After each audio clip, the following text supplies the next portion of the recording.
ایک نوجوان اپنے جوتے مرمت کروانے کے لیے موچی کی دکان پر لے گیا۔ موچی نے اسے رسید دی اور چند روز بعد آنے کو کہا۔ نوجوان نے رسید میز کی دراز میں رکھ دی۔ تیسرے روز اسے فوجی ملازمت کے لیے طلب کر لیا گیا۔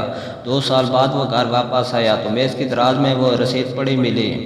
نوجوان نے رسید لے اور بازار گیا۔ موچی کی دکان کھلی تھی۔ اس نے ہچکچاتے ہوئے اپنے جوتوں کے بارے میں دریافت کیا۔ جی ہاں، آپ کے جوتے موجود ہیں، موچی نے جواب دیا۔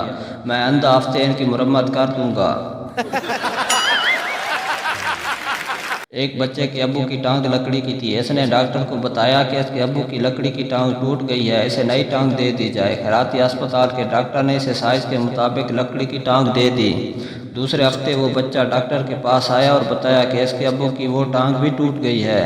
ڈاکٹر نے پھر نئی ٹانگ دے دی۔ تیسرے ہفتے بھی بچے نے وہی ڈرامہ کیا اور تیسری ٹانگ لے گیا۔ جب چوتھی بار وہ ڈاکٹر کے پاس پہنچا تو ڈاکٹر نے حیرانی سے پوچھا، تم اپنے ابو کے لیے چوتھی ٹانگ لے کر جا رہے ہو، وہ کرتے کیا ہیں ان ٹانگوں کا؟ بچے نے مسکراتے ہوئے جواب دیا، وہ ڈائٹنگ ٹیبل بنا رہے ہیں۔ 2 دوست آپس میں لڑ رہے تھے۔ پہلا بولا، تم زیادہ بے وقوف ہو۔ دوسرے نے کہا، تم زیادہ بے وقوف ہو۔ فیصلہ ہوا کہ مقابلہ کر لیتے ہیں۔ دونوں الیکشن میں کھڑے ہو گئے۔ الیکشن کے بعد ملاقات ہوئی۔ پہلے نے کہا، مبارک ہو، تم جیت گئے۔ دوسرے نے جواب دیا، مجھے تمہارے ہارنے کا بڑا دکھ ہوا ہے۔ پہلے نے کہا، دکھ کی کوئی بات نہیں، لوگ جس کو زیادہ بے وقوف سمجھتے ہیں اس کو منتخب کرتے ہیں۔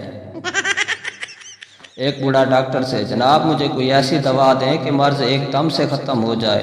ڈاکٹر، آپ فکر نہ کریں، میں آپ کو ایسی دوا دوں گا کہ آپ پھر سے جوان نظر آنے لگیں گے۔ بوڑھا گھبرا کر بولا، ڈاکٹر صاحب ایسا نہ کریں ورنہ میری پینشن بند ہو جائے گی۔ کلاس میں استاد بچوں کو بتا رہا تھا، پاکستان میں ڈاکٹروں کی تعداد بڑھتی جا رہی ہے اور مریضوں کی تعداد گھٹتی جا رہی ہے۔ پھر استاد نے ایک لڑکے سے پوچھا، بیٹا تم بڑے ہو کر کیا بنو گے؟ لڑکے نے معصومیت سے جواب دیا، سر میں مریض بن کر ڈاکٹروں کی خدمت کیا کروں گا۔ 3 سردار موٹر سائیکل پر جا رہے تھے۔ ایک پولیس والے نے ہاتھ کا اشارہ دے کر انہیں روکا۔ ادھر سے سردار نے بھی ہاتھ کا اشارہ دیا، نہ بابا نہ، اسی پہلے ہی تینا۔